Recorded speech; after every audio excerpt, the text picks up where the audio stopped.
Welcome to Kitchen Adventures. Today we are gonna make hot chocolate. This is a warm chocolate drink with a strong flavor of chocolate and coffee to warm you up on cold winter evenings. To prepare the chocolate base, I'm going to mix half cup of milk with 2 tablespoons of cocoa powder and 1 tablespoon of custard powder. Mix thoroughly to form a thick paste. This base will impart thickness to a hot chocolate. Heat a large glass of milk in a vessel and add 4 tablespoons of sugar in it. Give a good stir.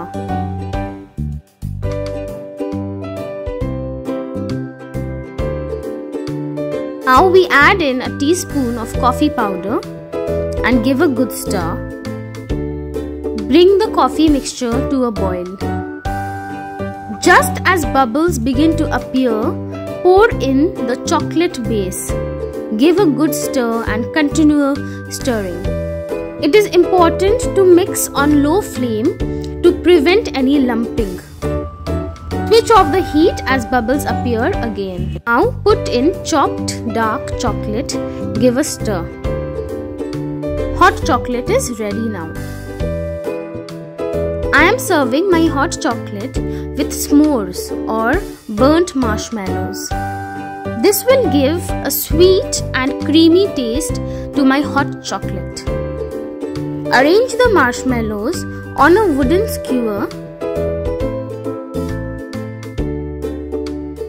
Bring the marshmallows in front of direct flame for 15 to 20 seconds.